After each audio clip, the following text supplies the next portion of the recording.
How many years have you been Captain Chesapeake? Well, we started Captain Chesapeake the second day that Channel 45 was on the air. The only reason it was the second day is because it was a Sunday when we went on the air, which was April 7th of '71. The management at Channel 45 had the idea they wanted to do some kind of a young people's program and call it Captain Chesapeake.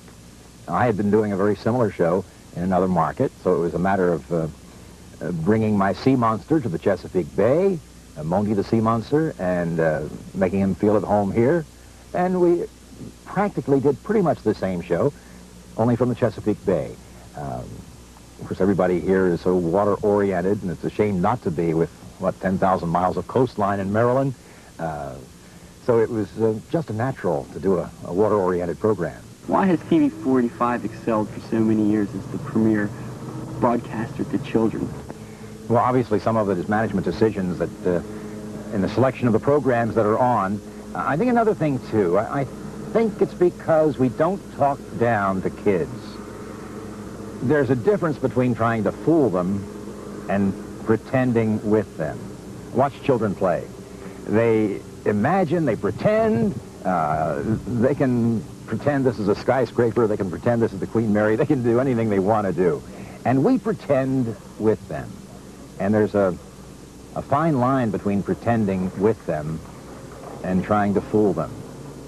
You know, I compare it to the adult who watches a John Wayne movie. He knows intellectually that John Wayne isn't being shot at with real bullets. Intellectually, he knows this, but he doesn't want to be reminded of it in the middle of watching the movie. He's into the fantasy. The fantasy is becoming reality to him. And children are the same way. Intellectually, they know what's going on, but we're pretending and we're having a good time. What responsibility does Channel 45 have to children? I think we do have great responsibilities. Now, I don't mean that we take over the responsibilities that belong to parents.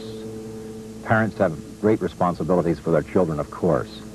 One of the criticisms leveled at television is that television is something that's done to you instead of something that you take part in. And we've tried to change that.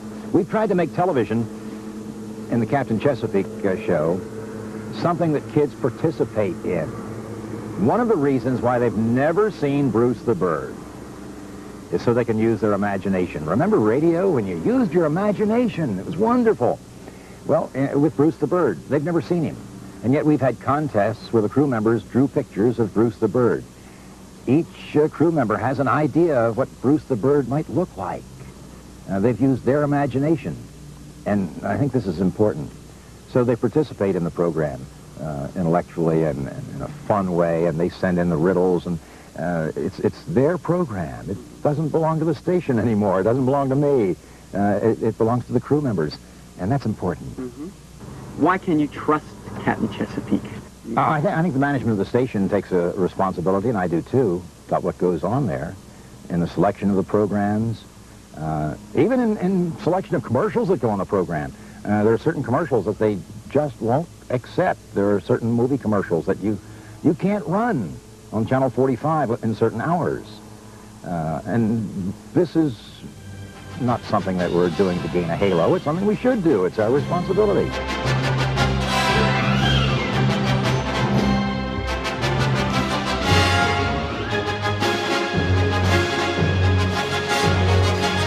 Once at sea, he was really a sight.